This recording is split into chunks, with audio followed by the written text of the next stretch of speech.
Well, good morning and welcome to fall and welcome to Cooking with Dee.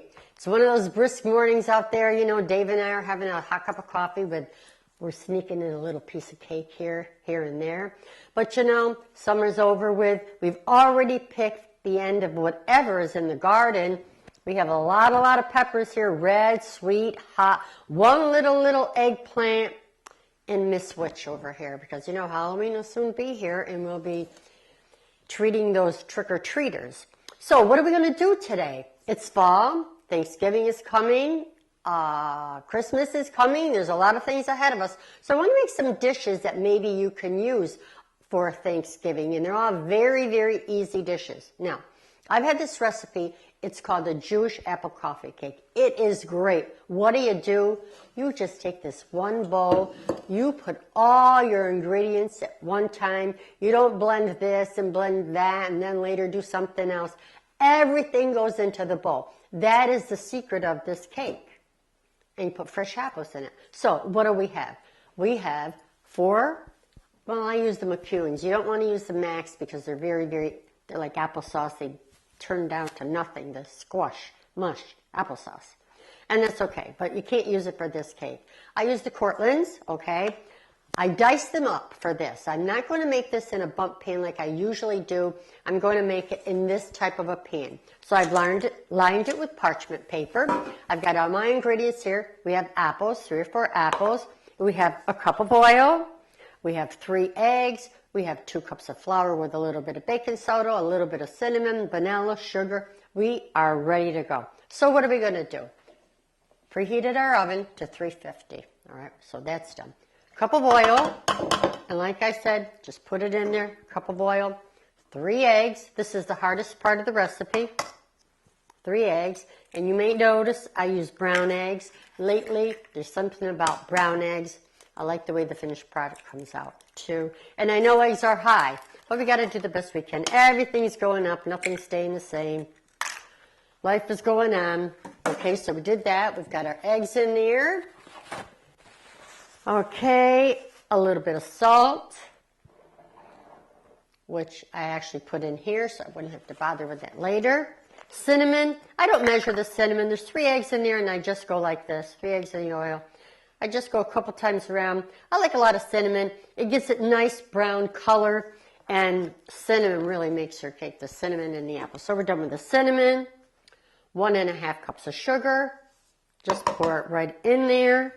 2 cups of flour with a teaspoon of baking soda. Just put that right in there. Little bit of vanilla. I know I told you once before I like the powdered vanilla, but for this cake I'm going to use the liquid. So we put about a teaspoon. Doesn't matter if you put a little more. Okay, teaspoon of vanilla. And 4 apples, I chopped mine up. If you're going to do this in a bundt cake, I suggest you cut it in slices, in thin slices.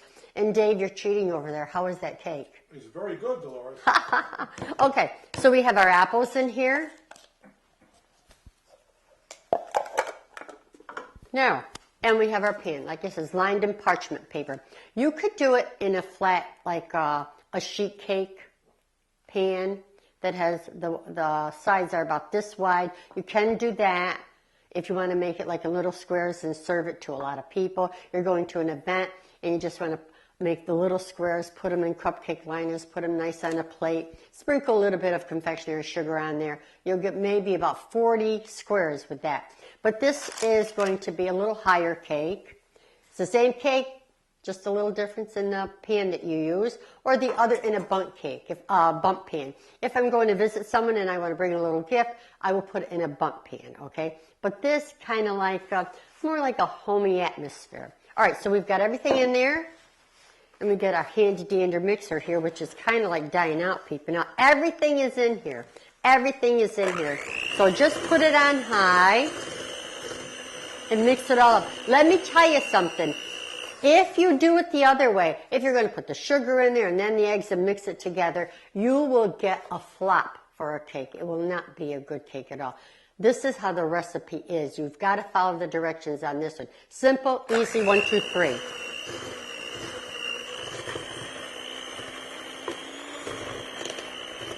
This is probably the hardest part because you really want to incorporate all those things together. You want to get those apples in there. You want to make sure that you scrape the bottom of the bowl.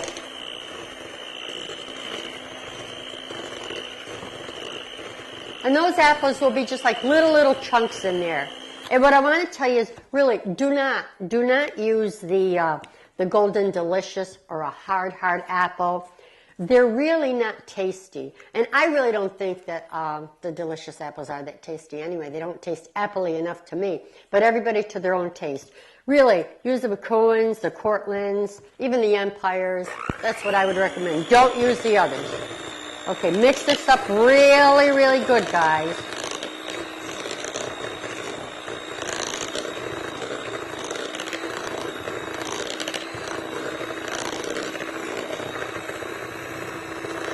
That's just about it. So, Dave, can I just show the audience what this mixture looks like? See how, look at it. It's lumpy because your apples are in there, and that's okay. Yeah, it's somewhat thick. But the batter itself is all mixed well. So you just want to scrape the bottom of this, like I said, and make sure that everything. Can you show the consistency of that? I will. Here. I do have some apples stuck in there. It's almost like a pancake batter. You know, Dave, you're right. I never thought of that, but you're absolutely right. It is almost like a pancake batter. Yes, it is. Here we go. See how that is? It is almost like a pancake batter. But like I say, scrape the bottom and then and it'll easily pour. And I start from the middle and it just spreads.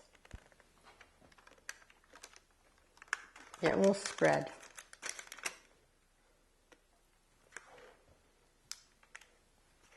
You're using parchment paper in there. I use parchment paper. You could grease the pan if you like. But to tell you the truth, Dave, I'm a big parchment paper person. It beats greasing the pan and taking a chance on that it's going to burn or whatever. I use parchment paper for all my for all my cookies. Actually, I use that silk pan, not the pan, pad. Those pads that they have for baking cookies. Oh, I'm sure the closer to Christmas we get, we'll probably see. Oh, please, Dave, we won't even talk about baking. This was like a bakery last week, I'll tell you. So there we go. That's it. The pan's been scraped. Everything is in here. The oven is preheated. And we're going to put it in the oven for about 40 minutes or so. Okay? If you were doing the bump pan, use it maybe about 60 minutes. Okay? But, if you want the recipe, I still have a few cookbooks left. So here, we're putting this in the oven. We have it at 350. I'm going to put 45, just two. And we are all set and ready to go. Simple and quick. You like it? If you see me on the street, tell me I love that Jewish apple coffee cake. Why they call it Jewish apple coffee cake, I will really never, ever know. But that's how I got the recipe, so that's how I do that. So we're just going to set those things aside. Now, ready for the next? This is one of my favorites. This, I first had my first Christmas Eve that we were married. We went to Gus's Uncle Mario's house for Christmas Eve. And he made this pasta. I'll tell you, it was absolutely delicious. And there again, if you do your prep work ahead of time, this is a very, very simple thing. We don't have to make a big project out of everything. Nothing is a big project. You can make anything, but you got to think about how you're going to do it. You got to do a little prep work ahead of time. Don't peel your apples when you're first starting to make this cake. Get it all done in ahead of time. Get your ingredients out ahead of time. And this is what I've done with the pasta. What did I do? I did cook it ahead of time. I drained it. I let it get cold. I put cold water on it, drained it, put it in a plastic bag with a little bit of olive oil. And let me show you. I did this early this morning, okay? And I'll tell you, this is great. This is great. This is already in go. This is cooked al dente because the dish itself would be baked in the oven. So we have that. My sauce, I made a marinara sauce, a light marinara sauce. That's done ahead of time, okay? You're going to need about, maybe 4 small eggplants, which I've diced up ahead of time. These will be diced in cubes, okay? I put them in this bowl. I salted them. Why do you salt them? Because as you could see, they're really very, very wet. It draws the water out of the eggplant, and it really has a big difference in the taste. You're not going to get a better eggplant. For this dish, I do use the purple eggplants. I know you hear me talk a lot about white eggplant and the ones with the stripe, the Sicilian eggplant, which I really do like for eggplant parmesan. But for this particular dish, I do like, oh, excuse me, I've got to have a sip of coffee. I do like the purple, okay? And be sure when you buy eggplant, touch them, feel them, because if they feel spongy, they are not fresh. Don't buy them. Tell them you want the fresh eggplant, the ones that were just put out, okay? That's what I do. Okay, so we have the eggplant here. And what we're going to do, I have a big pan here, this big frying pan. I'm going to put it on medium there. I'm going to saute garlic. Garlic is the key ingredient in this. Garlic is going to make your dish, believe it or not. Like any other Italian dish that we have, garlic does it. Garlic, parsley, and basil is the key. So, all right. Got the oil on. I just covered the bottom of it. You don't want too much oil in there because we have a lot of eggplant here. I'm going to say maybe this is maybe 2.5, maybe even 3 pounds of eggplant. I'm not sure. But that's what it looks like to me, okay? All right. So we got this on, and I'm just going to cut up. I'm not going to cut them small because I have my basil, and I think you guys know by now what I do with my basil, right? You know my basil right here, my little cubes that I make. I go in the backyard, pick the basil, clean it up really, really good, put it in the food processor, basil, parsley, garlic, a little bit of lemon juice so it doesn't turn dark, and some grated cheese, and a little bit of olive oil. And zoom, zoom, zoom, zoom, zoom, nice and easy. Take it, put it in your little ice cube maker there, put it in the freezer, it'll freeze, take it out, put it in bags, and this is what I have all winter. This is what I have. So we're going to put a couple cubes of this in there too. This is going to give that eggplant a really, really nice flavor. Okay, now where is my wooden? I'll tell you, you know what? You never have enough wooden spoons in a family. Honestly. The more I have, the more I lose. I don't know where they go. Because this is... It's what you make of it, Judge. You know, you're right, Dave. It is what you make of it. Some of us had to struggle a little more than others. Like there was my 8 Mini. My 8 Mini was great. I loved my 8 Mini. She used to drive me crazy. Oh, we're going to do this. Oh, we're going to do that. We do quick. She used to love to cook and bake with me. Or she used to boss me around. Oh, come on, we're going to bake like it was nothing, you know. Okay, so this is sauteing the garlic. We want that to cook just a little bit. We don't want to brown it. We don't want to burn it. There's nothing worse than burnt garlic. Now, see what I'm doing? I'm squeezing the water out of the eggplant, and I'm going to put it right in there. And I have this on high. To start out with, you want it on high. See, that's all coming out of the eggplant. This is why it's important. You salt your eggplant to get rid of that water. And it's just brown water. It's not dirty or anything. That's just the color of the juice in the eggplant. And I have another idea, guys. If you like eggplant, instead of cutting it in cubes like I did this for this dish, you could cut it in strips. And while it's cooking here, add a little bit of sauce to it. You could leave it in your sauce, or you could make eggplant sandwiches out of it. It is absolutely delicious. Or if you want to do it Italian style, you could just take the sauce, put it over this, and put it in a dish and dunk your bread in it. I'm a dunker myself. Okay. Okay. Now I have a lot of garlic and parsley in there. That is the key ingredient in that. The garlic and the parsley, remember. And you want to mix it up so it gets the color of the parsley. They can see that, Dave? Oh, definitely. Can they see that? Look, it smells good. Wow. Doesn't it smell good? I'm going to turn it up just a little bit. And you know what? I'm really, I'm something for this garlic parsley business. I got to get another cube out. This is it, guys. See how I quick went to my freezer? Here it is. I mean, my God, how simple can this get? You'll love yourself for doing this. I don't know what I would do without my freezer. I'll tell you the truth. I have to have a freezer. Something ever happened to my freezer, I'd have to go out and buy another one. So this is going to cook up.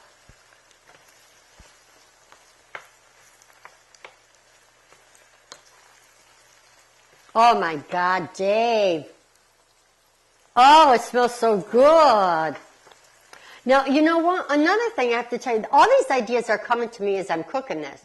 You know what? After I take this eggplant out of here, if I wanted to, I could take my pasta and just after I take the eggplant, remove the eggplant from here, I could just throw my pasta in here and let it grab all the juices out of this pan because there's a lot of juice in here. There's the olive oil, there's the garlic, there's the parsley. It's coming up very, very nice. And now, when you start to see it getting a little transparent, you know that it's cooking up really, really well. Because this dish, the eggplant is supposed to be really cooked before you mix it with the pasta. And then you're going to need some grated cheeses. And you know me, I like pecorino romano. I love that cheese. I love it, I love it, I love it. But you could use any other grated cheese. Or I'll let you in on another little secret. If you have, you know how you go in an Italian importing store and you buy a chunk of provolone, okay, and it gets down to the end, to the core, and you really can't get that provolone out of there. It's too close to the core.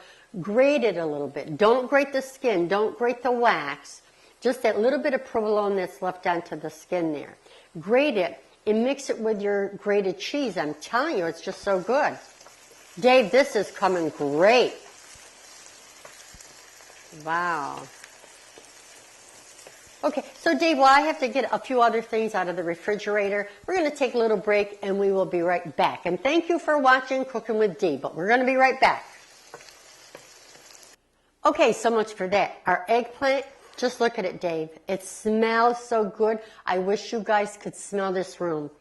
The eggplant, you could see it's kind of transparent. Oh, yeah.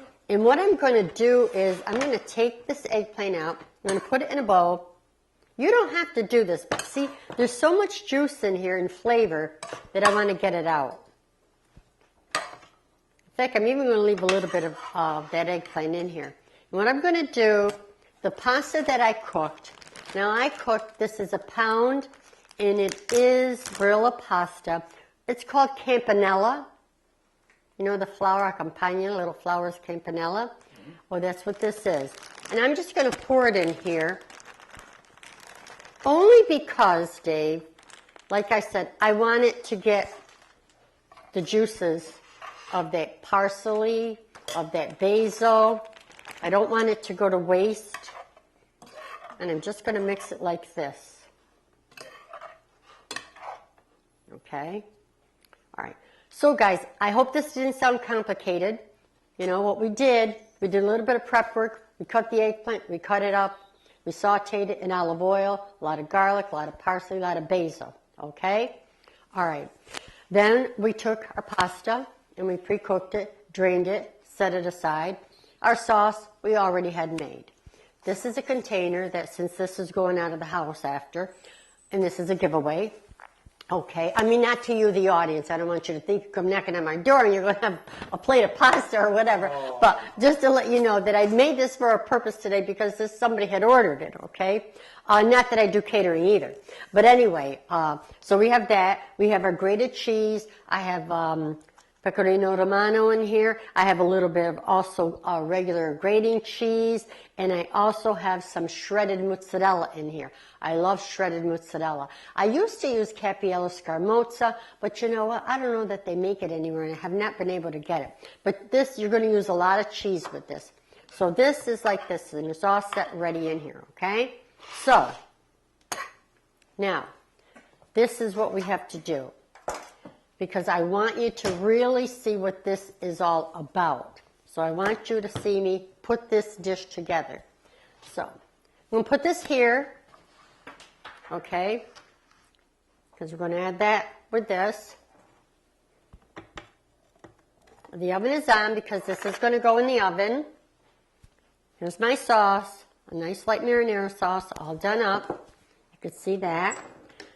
Using Italian San Marzano tomatoes, or I'm going to tell you, you know, there are a lot of sauces out there now that are really very, very good. And Casavisco being local, and we should really support local, you know that, and you know how I feel about that. Supplying local is very, very important. This is the one that I made, though. It's really a very nice marinara sauce. It turned out beautiful. I love it. My God. Okay, so we have that. And we did put some of our eggplant in here. Okay? All right. So, what do we do first? We're all set, right? I'm going to take my scoop here. Put a little bit of sauce on the bottom here. And just like, kind of like, this is not a dish that has a lot of sauce, okay? If you're looking for this to be swimming in sauce, it's not, all right? Then we're going to take and scoop the pasta in here. In fact, we don't really have to do it like that. We could put back just a little bit. You know what? I have no strength in my arm, so we're not going to do that. It's what they call arthritis, you know, when you get a certain age. And we're just going to do a little thing like this. You know, you think we had a lot of eggplant, and we did. But see what I like about this? You see how nice it picked up the juices, and it picked up all that basil and parsley? Okay, so now my hands are clean, so we're going to do this. I'm going to put a little bit of eggplant there. And that is a little hot, but that's okay. A little too hot to tell you the truth. That's okay. Put a little bit of eggplant in there. Okay. Put my hand here. So greasy. All my cheeses are all mixed together. And Dolores, what is the name of this dish again? It's Uncle Mario's baked pasta with eggplant. And all you're going to do is you're just going to drop the sauce in this. Like I said, this is not a saucy dish. It was not meant to have a lot of sauce. But, you know, you could do it any way you want. If you like a lot of sauce, go ahead and do it. It's not. It's going to be baked, and that's how this is supposed to be. A little more cheese because I am a cheese person. Well, Dolores, I find some of the dishes that you've made that I've had the opportunity to taste, it seems like the less sauce, the more flavor of everything. You know, that's very, very true, Dave. Honestly, that is. You're right. You're absolutely right. A lot of sauce just is like it takes away. Yes, it does. It takes away. Let's see if we could do this. These pans are very, very heavy, but I love it. I love it because it's big. And then we'll spread that out. And there we had the eggplant right in there with it. So you layer it. You put the pasta, you put the eggplant, you put the sauce. You put the pasta, you put the eggplant, you put the sauce. And then the cheese. You just keep layering it. And you end up with the pasta. We're going to put some sauce in this. Oh, we got more eggplant here. Oh, goody, goody, goody. All right. I love a lot of eggplant in here. You know, you can still get eggplant, fresh eggplant. I know it's the end of the season, but they still do have it. You know, we pulled a lot of ours out. Actually, we did it yesterday. And see, I don't want to leave that juice in here because that juice is what's going to make the... Okay. And no, you don't get in there and mix it up like that. Okay, now, hold on. No more sauce. You know, we're just going to make it with this sauce, Dave. That's called planning. Okay. And we're going to put it in the oven at 350 for about 10-15 minutes. Put a little bit of cheese on here. All right. Put it in the oven, and we will be right back. I don't know about you, Dave, but I am hungry. Just take a look at this pasta with eggplant. Ooh, that looks good, Dolores. Does it? Look at all that melted cheese on it, and take a look just out of the oven. The kitchen smells so good here. This Jewish apple coffee cake. This is the one I made previously. Look at cut up. Ooh. Does it look delicious? And I know you already had some before with your coffee. I'm going to put a little bit of this in the plate so they can see. Oh my God, Dave. Look at the eggplant in here. Mmm. Oh, what do you think, Dave? Come on, let's give it a try. Let's give it a try. Let's see what happens. Now remember, like I said, this is not a saucy dish. Look at your campanella pasta, a little bit of eggplant. Oh, Dave, honestly, now let me tell you people something. This eggplant dish, it's great. It's a lifesaver. Make it ahead of time, bake it in the oven. Even if you have to serve it tomorrow, it is even better the second day. This is one of my favorite dishes, people. I have to tell you. Uncle Mario's pasta with eggplant, baked in the oven. Lots and lots of grated cheese, a lot of diced up eggplant in there, and the pasta is campanella. Don't have to use campanella. Actually, Uncle Mario, he used Italy, which was very, very good. But I like to change my pasta. This is very good. It's kind of hard to find, but they do have it at one of the stores here in Schenectady. But you could use penne ziti. Don't use big pasta. Don't use rigatonis. Really don't. It's just not going to be the same. You want to have a good taste of the pasta. And this pasta just picks up so easily. Ooh, that's so good, Dolores. Mmm. What do you rate it? 1 to 10? Oh, can we go 11? Maybe 12? I'm even going to go 15. Really. The eggplant has a different flavor. Eggplant itself has no flavor. But with this garlic and parsley and basil and pasta and that little bit of tomato sauce, this is delicious. Now, excuse me. Hope you enjoyed the show. Enjoyed sharing this recipe with you. Please be sure to watch the show. Tell your friends. Shows on several times on Channel 16, so you're bound to get the recipe, and you're bound to get the pasta recipe. Don't be afraid. 1, 2, 3, and you are done, and so are we. So thanks for watching Cooking with Dee, and I shall see you again. Keep watching. Love you all. Bye-bye. Arrivederci.